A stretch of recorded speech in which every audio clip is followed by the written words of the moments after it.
In a few seconds, your mission will be broadcasted on your screens.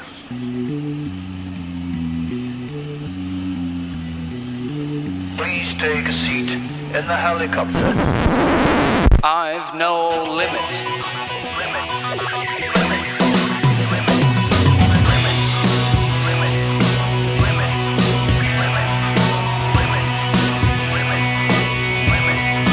I've no limit. I fear no fear.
De multă vreme voiam să vizitez cheile Turzii. Acum, mulțumită invitației domnului Dinu Mititeanu, am această posibilitate.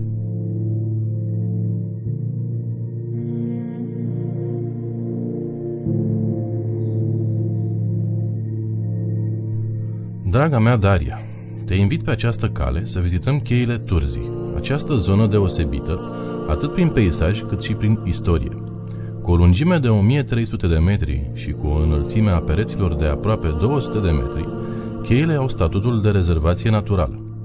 Create și străbătute de modestul râu Hășdate, cheile au o mare importanță botanică, zoologică și peisagistică.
ce știu despre cheile Turzii este că sunt situate în nordul munților Trascău, în partea de est a munților Apuseni.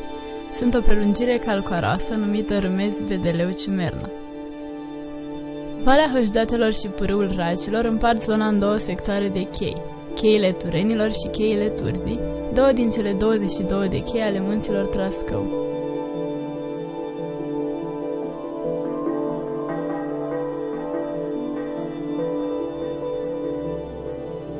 După trecerea primului pod peste Hășdate, în scurt timp ajungem la un grohotiș, de unde putem vedea versantul opus. De aici se pot admira faleza Peretele Cald, Turnul Borș, Turnul Galben și Creasta Sur.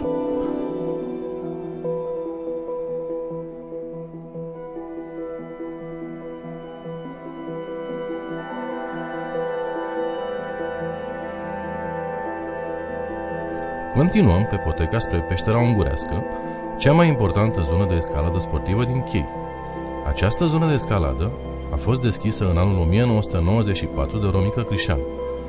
Toate traseele de aici au nume din vocabularul țigănesc. Varietatea traseelor din peșteră este mare, găsind atât trasee ușoare, cât și unele din cele mai grele trasee din țară. Este un fel de meca escaladei sportive românești.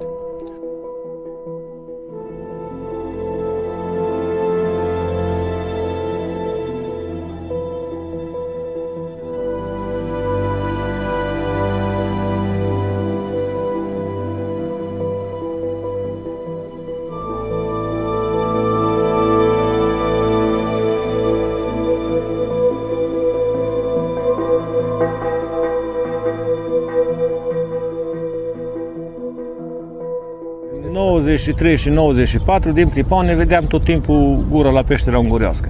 Da. Și în 94, de ziua lui Strâmbu, am urcat până sus, împreună cu Mătieș Ciprian și cu o fată din Turda, Cristina, nu mai știu cum o cheamă.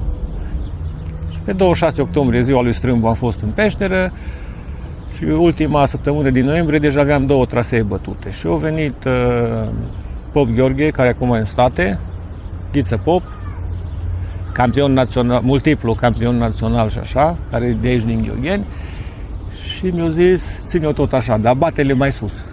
No. Și le-am bătut mai sus. Și când am mers, fiind Peștera Ungurească, am zis să batem primul.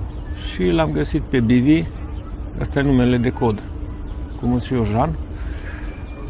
Și a venit Bivi și m-a ajutat. Și am tăiat doi pari din pădure, de acolo din față, așa. Cu unul m-am urcat pe perete, am bătut primul spit, am coborât, altă rudă mai scurtă am legat-o și am tras-o sus și așa am bătut rudarul.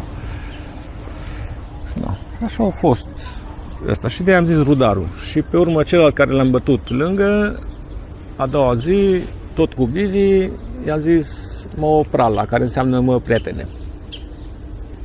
Da, și așa după aia a început toată divagația asta, Bulibașa, Piranda fiind mai grea și mai greu ca și traseu. Normal că i-am zis Piranda, că de obicei Pirandele sunt mai grele ca Bulibașii și no.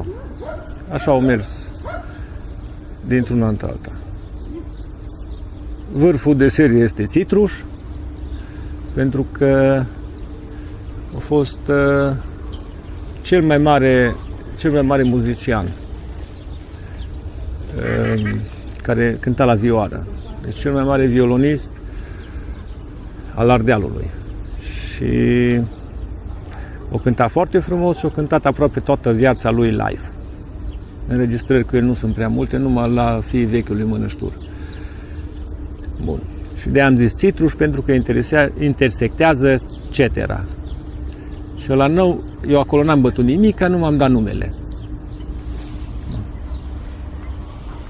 Coviltirul, pentru că este pe intrare și are forma aia așa, ca și Coviltirul. Ținuceave, pentru că e foarte ușor și înseamnă copil mic. Nu, ce să zic. Fiecare nume are, nu știu, o destinație sau o venit din ceva. Șatra, șareta. No, deci toate, la fiecare. Și fiecare spit pot să spun cum a fost bătut, cum am pus copacul ca să ajung până acolo să bat cu mâna și după aia s-au inventat rotopercutante și au ajuns și în România.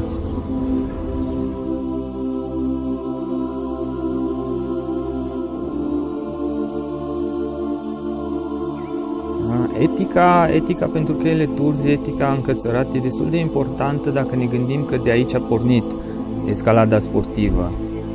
Și am avut mulți înaintași care ne-au fixat niște standarde etice și e frumos din partea noastră să le ducem mai departe și să le respectăm.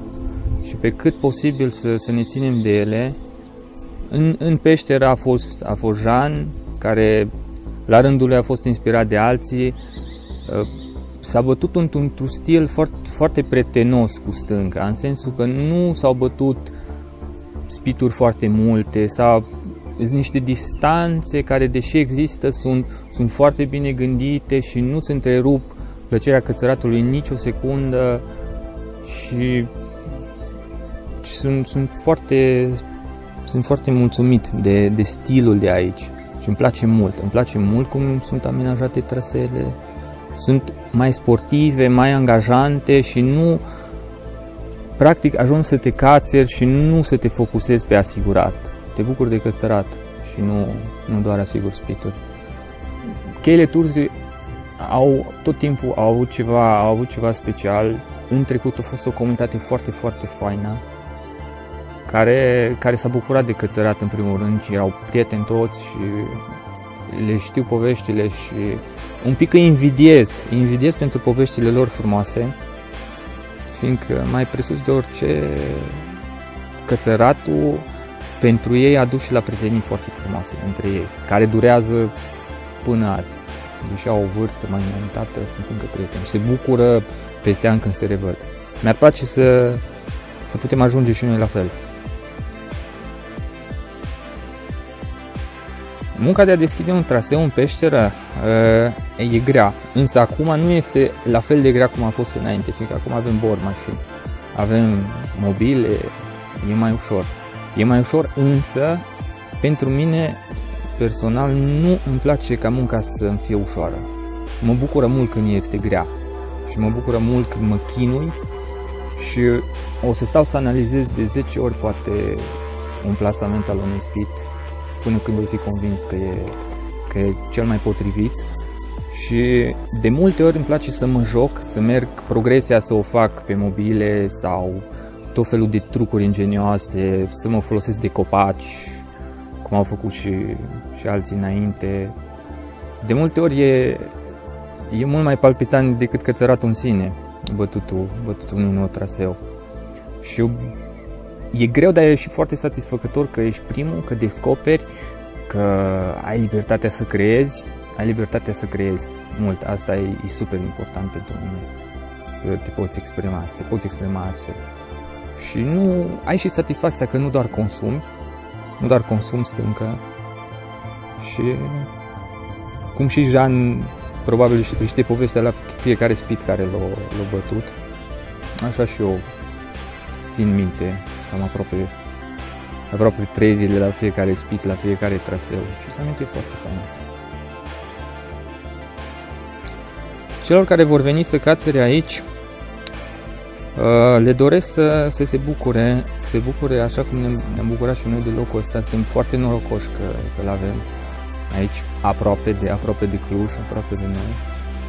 E un loc special prin natura traseelor de aici, un loc unic. Se bucure de el, să-l lase exact așa cum l-au găsit și se bucure că merită. Sunt rute foarte frumoase și merită pe deplin să vină aici, să încerce.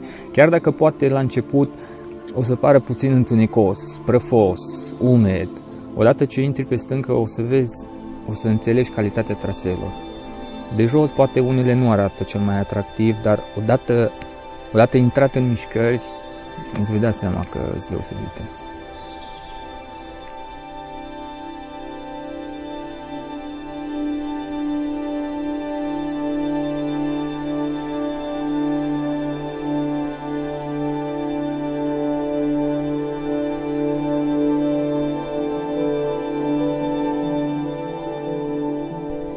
Pe drumul de întoarcere, trecem cel de-al doilea pod peste Hășdate.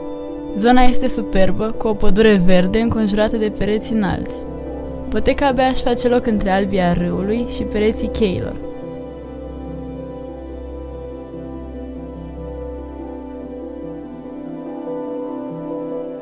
Deasupra noastră se vede peretele pripoanelor și vedem o echipă ce se cațără în el. Aflu de la domnul Dinu că este Peti împreună cu Joe Indianul, cățărători ce au scris istorie în paginile cheilor.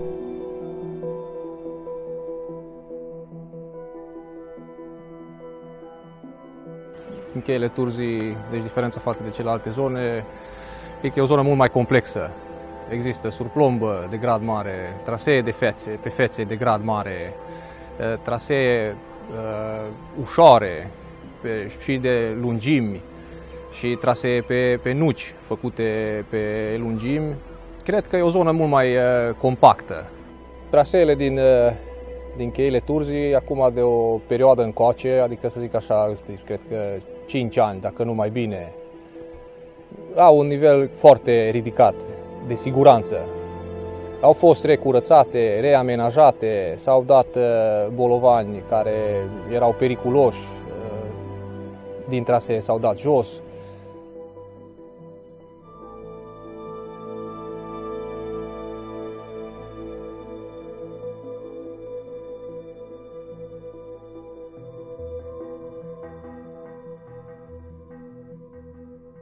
Peretele pripoanelor, cu o înălțime de 120 de metri, a adunat mai bine de 25 de trasee de cățărare. Este un perete însorit și căutat de cățărători în perioadele mai reci datorită expunerii sale la soare. Majoritatea traseelor sunt echipate cu ancore mecanice, dar se găsesc și câteva trasee ce se cațără cu asigurări mobile.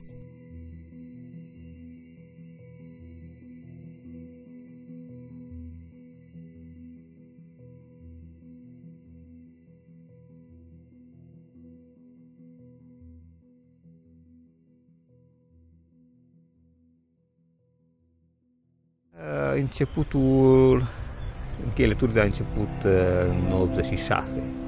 Primul an m-am dat în Vadul Crișului, câteva rute clasice. Am venit aici tot pe clasice și m-am prietenit cu Ghiță Pop, cu Chișcioba, cu Attila și deja erau tendințe de escaladă, de cățărarea liberă.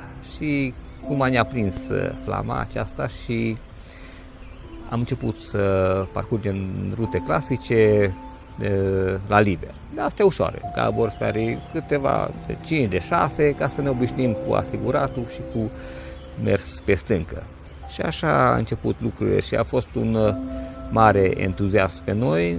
Multă lume era contra, deci alpiniștii erau contra noastră, că cei cu prostia asta să mergi, și dacă am povestit că am urcat Cipcheșu în 87 la liber, nu există așa ceva, că nu sunt prize, păi am spus, voi vă uitați după cuie, dar prizele există și nu trebuie să credeți, oricum am urcat pentru noi, treaba voastră. Și de acolo a început lucrurile și tot mai multă lume a intrat în această horă sau în acest anturaj. Și a venit și tendința asta de hippie, cumva așa, libertatea asta cu muzica, cu metronomul, cu muzică rock, cu Pink Floyd, cu ceva să ne facă mai liber, cum a fost pe vremea aceea regimul. Și cum am refugiat prin muzică și prin cățărat în cheile Turzii și în cățărarea liberă, care ne-a dat mai mare libertate decât clasic, unde te ții de cuie, cum ne-am simțit așa mecanic. Și așa a început lucrurile, au venit cățărători în Ungaria, au făcut câteva rute care ne-au fost de referință și cu aceasta am început și noi să amenajăm câteva trasee de escaladă, care a fost mare scandal, cum să faci traseul lucrat, cum să zic, amenajat de sus, nu-i corect, nu-i etic, a spus, nu-i etic, dar la escaladă așa se face, așa, noi așa facem. Deci așa a fost argumentul nostru și așa a început lumea tot mai mult și așa știu că din cheile Turzii a început escalada în România, a venit multă lume din țară, din București, din Brașov, toată lumea a venit pentru trasee, pentru că nu prea existau în altă parte. A început și Denco prin Brașov și în Zărnești, deci așa a fost în anii ăștia 8, 7, 8, 9, până 90 a fost o mare creștere a nivelului și a oamenilor care se dau. au început să introducă și în campionat escalada și către liberă, cap de coardă sau coardă dublă, dar la liber, nu clasic. Și așa a început lucrurile și mă bucur că a pornit și acum sute și mii de oameni se dau în acest stil. Puțin am întârziat față de Occident, dar a fost momentul și a mers treaba. Primul rând mergeam primăvara la Scoruș și făceam câteva sărituri ca să ne obișnuim cu căzătura, că era cumva străin, vii de la schi din iarnă și să cațeri. Aveai rețineri și nu puteai să împingi limitele.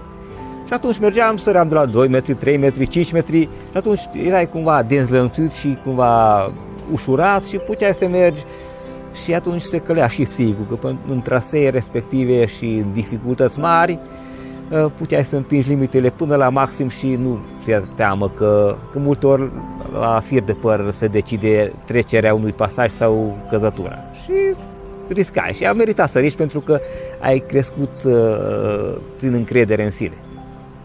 Ce mai îmi place foarte mult este Thais, tot din Pripoane, a făcut Chișceaubă în 88. Eu l-am urcat primul, deci după amenajare și are două lungimi mai scurte, de 22 de 30, prima de 8 și o lungime de 8 plus, tot de față, cu stâncă foarte compactă, specific Priponului și cu mișcări foarte frumoase, fine, deci e o artă ca să urce acest traseu și mă bucur că mulți au început să urce, nu foarte mulți. Cei care fac escaladă în peșteră, oameni tari, da, și alții și s-au bucurat să facă aceste rute, să le escaladeze și au avut mare bucurie. Trebuie să iei lucrurile astea în escaladă sau și în alpinism treptat, să nu sari etape, pentru că va fi probleme.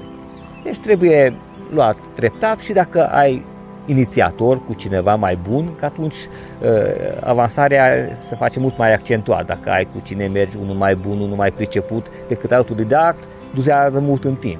Și așa poți să mergi mult mai repede să avansezi în grad și în priceperea escaladei. Și atunci depinde omul în ce direcție se axează, spre alpinism clasic sau spre escaladă, dar și în clasic acum escalada e importantă, că am spus și la alți prieteni care au făcut vremuri, nu de mult, clasic. Păi acum faci clasic, dar escalada e importantă ca să te ajute în clasice. Pe în clasice se merge și acum se merge la liber, pentru asta e bucuria. Și atunci, dacă faci escaladă, perfecționezi stilul și mișcările și atunci în clasic poți să mergi mult mai bine. Nu știu dacă se poate numi comunitate ce se întâmplă aici la noi. Sunt mulți cățărători, dar nu aș zice că este o comunitate. Sunt mulți cățărători, mai buni, mai puțin buni, dar tot mai mulți în ultima vreme, mulțumită sălilor de escaladă din Cluj. Am început să lucrez efectiv în chei de câțiva ani, să zic așa, nu de foarte mult timp. Mai întâi cu curățatul traseelor, mă deranja să le găsesc murdare, mai apoi cu reamenajările, regrupărilor în primul rând, la traseele mari, după care traseele sportive le-am reechipat în parte și încet am început să deschid eu trasee mai mari, mai mici, pe pitoane, pe ancore, pe asigurări mobile. Când deschid trasee, ce simt? E o altfel de bucurie decât atunci când te cațeri pe un traseu gata deschis. Știi că tu ești primul pe acolo, nu mai a fost nimeni înainte. Tu urci prima dată pe acea linie. E o bucurie aparte, nu știu să o descriu. Pentru unii contează gradul, pentru unii e mai puțin important. Mai important e stilul în care urci gradul respectiv, la ce înălțime urci gradul respectiv, la 15 metri sau la 150 de metri. pe spituri, pe pitoane sau pe asigurări mobile. Se simte un pic diferit gradul. La o înălțime la alta, de la un fel de echipare la alta. Inevitabil trebuie să lăsăm ceva în urmă, că lăsăm pitoane sau ancore sau că lăsăm un morman de iarbă și o grămadă de bolovani, ceva tot rămâne în urma noastră. Dacă am fi în Marea Britanie, poate n-ar rămâne nimic în urma noastră. Poate magneziu, care s-ar spăla la prima ploaie.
Dacă ar fi să dăm o definiție a cheilor Turzii, am putea spune că sunt un munte invers, o uriașă despicătură în blândul podiș transilvanean.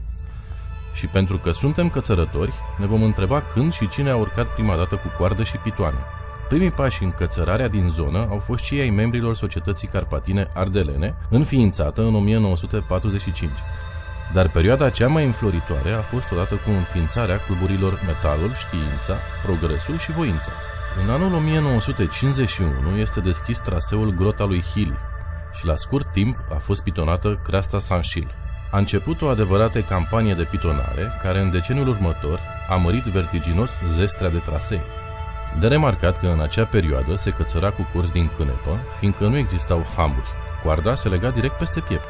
În jurul anului 1970 sunt deschise multe trasee de gradul 5, printre care și traseul Chipcheș, din peretele Colțului Crăpat, amenajat de către Ghiuri Covaci, probabil cel mai frumos traseu din chei. La scurt timp, în anul 1971, este înființată prima formație de salvamont de Mișii Șolmo la Turda. Între anii 1983 și 1991, Octavian Brătilă, cunoscut ca Bulinel, a îndrăznit să intră și să deschide trasee în peretele uriaș, la o vârstă la care alții se mai cațără doar în amintiri.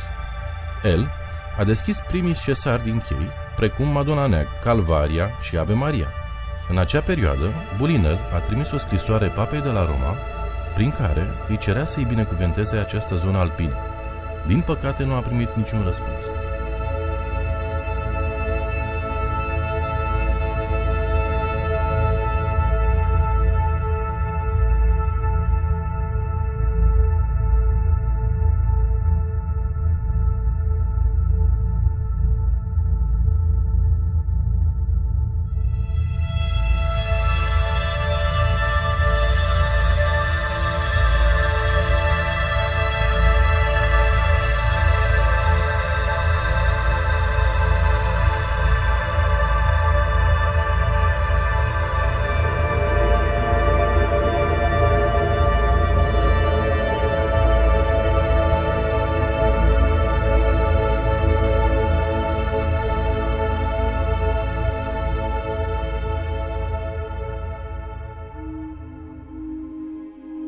Trasele în cheile Turzii sunt destul de variate, dar din punctul meu de vedere este o zonă foarte, foarte frumoasă pentru cei care sunt destul de la început sau care vor să încerce traseele lungi din pereți, pentru că traseele de aici sunt destul de bine asigurate, sunt întreținute, sunt destul de des frecventate, sunt destul de puține care necesită un grad mare de angajament.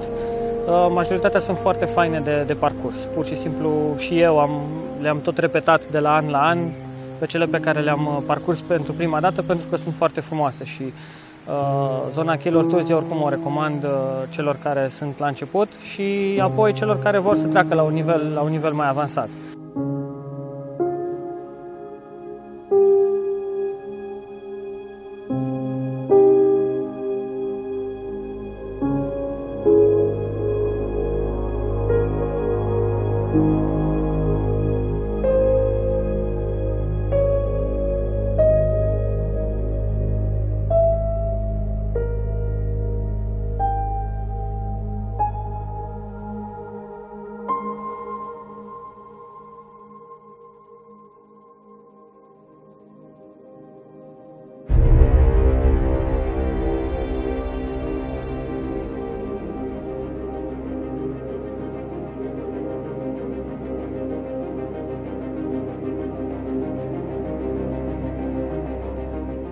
Eu am început cățăratul aici în cheile Turzii și am evoluat foarte mult aici, apoi m-am dus și m-am cățărat în foarte multe zone și din țară și din afara țării și pe alte continente și cu toate astea revin destul de des în cheile Turzii, este ca o a doua sau cea mai apropiată zonă de cățărat din punct de vedere sufletește pentru mine și pentru că am primit foarte mult know-how aici, încerc și eu să dau mai departe. Acum lucrez ca și ghid montan, cât de mult pot și fac cursuri, organizez cursuri de escaladă, de inițiere și de alpinism. Și aici, în cheile Turzii, cele mai multe dintre ele le fac aici.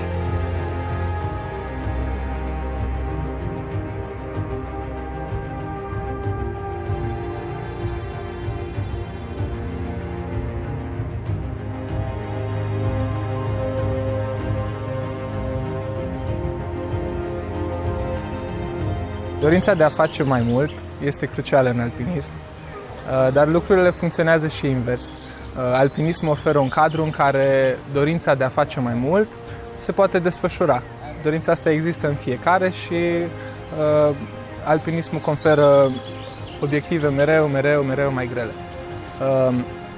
Pentru mine dorința de a face mai mult se manifestă în cicluri. Prima dată îmi doresc un obiectiv, visez la el, mă antrenez pentru el, poate încerc, poate eșuez, apoi ajung să-l fac și pentru o scurtă perioadă sunt liniștit, bucuros că l-am făcut și urmează să visez la următorul obiectiv, o iau de la început. La modul concret, alpinismul îmi consumă mare parte din resursele fizice și financiare și îmi periclitează viața socială și personală. Din punctele astea de vedere, alpinismul are caracteristicile unei adicții de drog, dar este mult mai mult de atât, pentru că exploatează ceva mult mai frumos în oameni.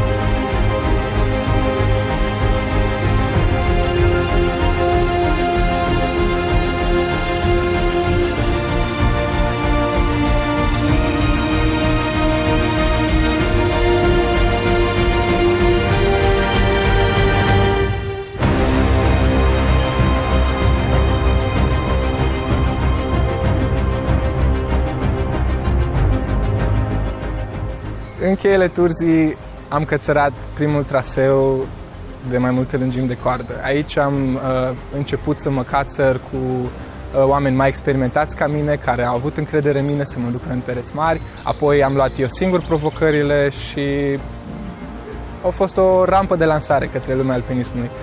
Dacă n-ar fi fost cheile Turzii, n-aș fi practicat astăzi alpinismul, sunt sigur.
Cheile Turzii au dobândit încă din anul 1938 statutul de rezervație naturală, ce ocupă o suprafață de 326 de hectare, în care se regăsesc peste 1000 de specii de plante și 100 de specii de păsări, dintre care 24 sunt protejate.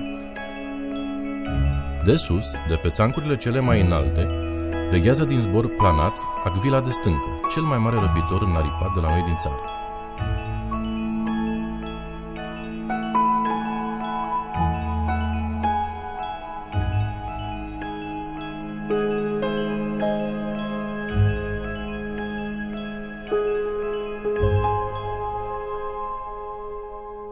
Nu aș fi cățărătorul de astăzi, cu bune și cu rele, dacă n-aș fi fost cheile Turzii. Sunt foarte multe trasee aici care pentru mine însemnau un ritual anual, mai ales când am fost plecat din țară. Veneam cel puțin o dată pe an acasă și cel puțin o dată veneam în cheile Turzii să fac un traseu.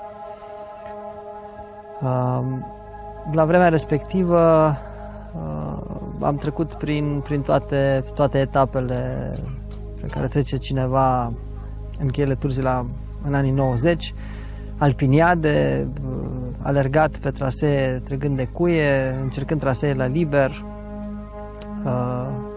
detestând cu pasiune fețele spălate și fără niciun fel de priză, descoperind pe urmă traseele care apăreau, mai ales în ultimii ani, începând cu 2000, care apăreau în fiecare an, traseele noi, trasee de liber, trasee interesante. Și foarte, foarte târziu chiar și peștera ungurească, care pentru cineva care venea cu un background cum aveam eu, să spunem alpinismul clasic, peștera ungurească în perioada respectivă era un fel de anatemă. Era un grup de băieți care erau toată ziua în peștera ungurească, țin minte, prin anii 2000, și noi, restul, ajungeam foarte rar acolo. Era un fel de segregare între aceste grupări, între alpiniști și cei care făceau escaladă. Și cheile Turzii tocmai de aceea înseamnă nu doar o perioadă de formare, ci și foarte multe contraste între trasee, între atitudini, între oamenii care s-au cățărat în acești aproape 30 de ani când vin aici. Oameni pe care i-am cunoscut, unii dintre ei nu mai sunt, unii dintre ei nu se mai cață, unii au devenit prieteni buni între timp. Și tocmai de aceea cred că este un loc în care revin în fiecare an, acum mai ales că locuiesc aici, lucrez foarte des ca ghid și vin cu clienți în cheile Turzii. A devenit între timp și birou. Deci cred că acoperă toată paleta de utilizări, întrebuințări și frecventări posibile.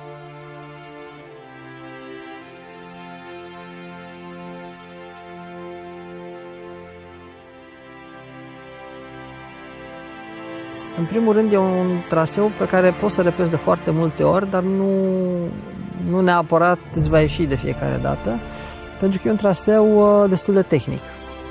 Asta înseamnă că, dincolo de fitness-ul care vine cu începutul de sezon, trebuie să ai și încredere, să ai încredere să calci pe prizele foarte mici, să ai încredere să mergi între prize, să faci abstracție de faptul că majoritatea pitoanelor sunt încă de la vremea primei ascensiuni și să găsești combinațiile între prize.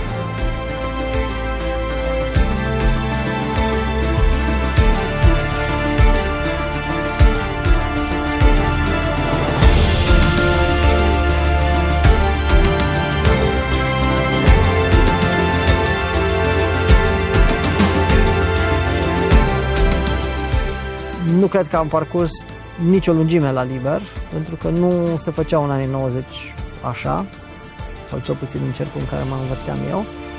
Și am descoperit Cipcheșul ca traseu de liber mult mai târziu. Cipcheșul pentru mine este traseu în esența lui un traseu tehnic, un traseu de față, un traseu care trebuie să fii foarte atent în fiecare lungime. Chiar dacă l-ai făcut de 10 ori, chiar dacă l-ai făcut de 100 de ori, șansa să ratezi o priză, să ratezi o secvență, să ratezi o priză de picior și să te trezești în sfor este tot timpul prezentă.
Ajunși în capătul cheilor, îl întâlnim pe Gâgă și hotărâm să cățărăm împreună școala turdeană, primul meu traseu de mai multe lungimi de coardă.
Din traseu, am văzut pe versantul opus o altă echipă cățărând pe colțul Sanșil. De aici se vede impresionant cum înaintează în perete către creasta ascuțită. Pentru mine, această experiență este începutul unei etape pe care simt că o voi continua multă vreme.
Pentru mine, cheile Turzii sunt mai mult decât o zonă de cățărare sau o zonă turistică.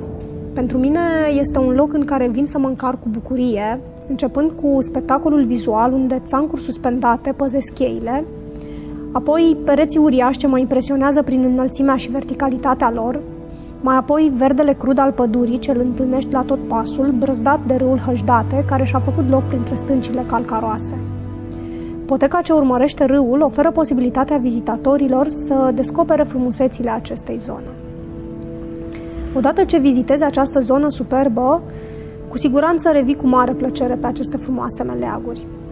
Valoarea potențialului turistic, caracterizată prin varietatea și armonia formelor de relief, diversitatea obiectivelor turistice naturale și antropice, precum și existența unor resurse cu caracter de unicat, situează aceste chei printre cele mai vizitate, având posibilități de practicare a unui turism total.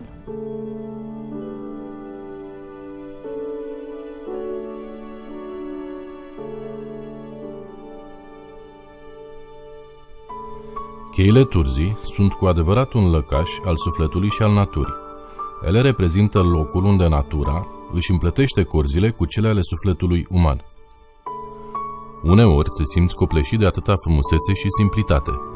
Când ești ținut departe de munte, realizezi cu câtă forță te izbesc acele imagini ivite dintr-un colț al memoriei.